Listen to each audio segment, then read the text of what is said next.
Le singe ne sait jamais ce qui va suivre et c'est exactement pour cela qu'il continue. Sur le moment, c'est amusant. Mais après, le singe se sent vide parce que toute la journée, le singe a regardé les autres vivre tout en ne faisant rien de sa propre vie. Il donne son attention, son temps et son énergie et à la fin de la journée, il se demande pourquoi il se sent à la traîne. Alors le singe doit arrêter ce défilement. Peut-être qu'il va rater quelques mèmes, peut-être qu'il ne sera pas le premier à voir chaque tendance. Ce n'est pas grave. Le singe a des choses plus importantes à faire que de nourrir l'algorithme. C'est pourquoi le singe a créé cette application. Elle t'aide à suivre tes bonnes habitudes d'une manière amusante et gratifiante. À chaque fois que tu accomplis une habitude, tu gagnes des bananes. Ces bananes t'aident à construire ton propre monde de singe. Cela transforme les progrès en quelque chose de visible pour que rester concentré ressemble moins à une punition et plus à un jeu. Si tu veux de l'aide pour rester régulier, clique sur le lien dans la description. Deuxièmement, le contenu hyper stimulant.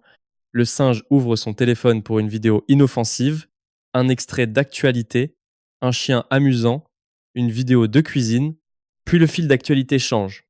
Du contenu plus extrême, du contenu plus suggestif, plus de choses conçues pour pirater l'attention du singe.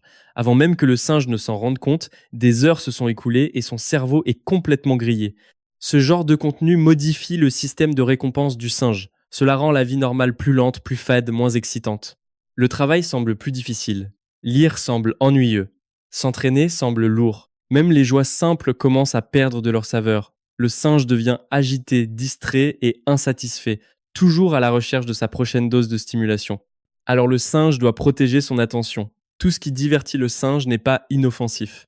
Certains contenus laissent le singe se sentir encore plus mal qu'avant. Si le singe veut retrouver sa motivation, il doit arrêter de nourrir son esprit avec des choses qui rendent la vraie vie insignifiante. Troisièmement, le mauvais sommeil. Un singe fatigué n'a aucune maîtrise de lui-même. Quand le singe dort mal, tout devient plus difficile le lendemain. Il a plus de risques de rater la salle de sport, de manger de la malbouffe, de perdre du temps et de faire de mauvais choix. Les petits problèmes semblent immenses, les bonnes habitudes semblent lourdes et pendant toute la journée, le singe a l'impression d'essayer de courir dans la boue.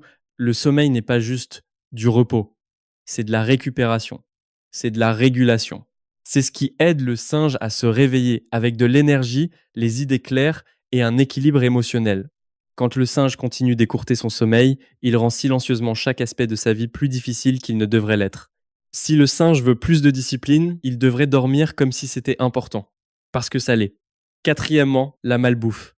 Quand le singe continue de remplir son corps de cochonneries ultra transformées, il le ressent. Son énergie s'effondre, son humeur change, sa concentration baisse. Son corps est lourd, son visage a l'air fatigué, sa peau se dégrade et au fond de lui, le singe sait qu'il ne se traite pas bien. La mauvaise nourriture n'affecte pas seulement le corps du singe, elle affecte aussi sa confiance en lui. Quand le singe mange des aliments qui le rendent apathique et dans le brouillard, il a moins de chances de bouger, moins de chances de s'entraîner et moins de chances d'être fier de lui. Et le cycle se répète. Plus de mauvaise nourriture, moins d'énergie, moins d'action, moins de confiance. Le singe n'a pas besoin d'un régime parfait, mais le singe a besoin d'un meilleur carburant. Plus de vrais repas, plus de protéines, plus de fruits, plus d'eau, plus de nourriture qui l'aide vraiment à se sentir fort, lucide et vivant. Ce sont ces habitudes qui détruisent la motivation du singe. Trop de défilements sur les écrans, trop d'hyperstimulation, trop peu de sommeil, trop de malbouffe. Le singe continue d'attendre que la motivation revienne par magie. Mais la motivation ne se cache pas dans le ciel.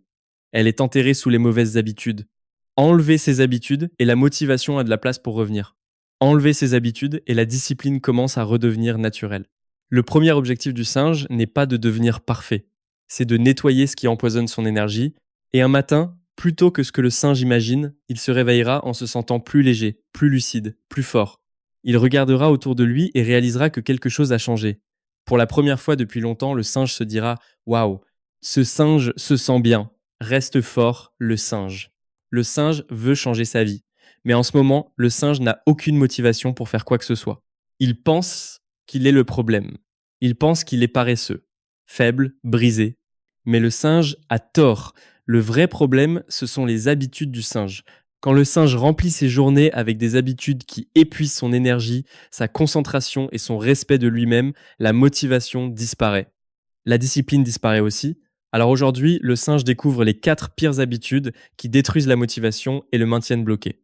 Premièrement, le défilement infini. Le singe adore faire une session de défilement mémorable sur son écran. Une courte vidéo en devient 10, 10 en deviennent 50. Et toute l'après-midi y passe. Des applications comme TikTok, Reels et Shorts sont conçues pour que le singe continue de faire glisser son doigt. Chaque extrait donne au singe une petite dose de nouveauté. Une blague, un choc, un montage sympa, un peu de drame, un peu de jalousie.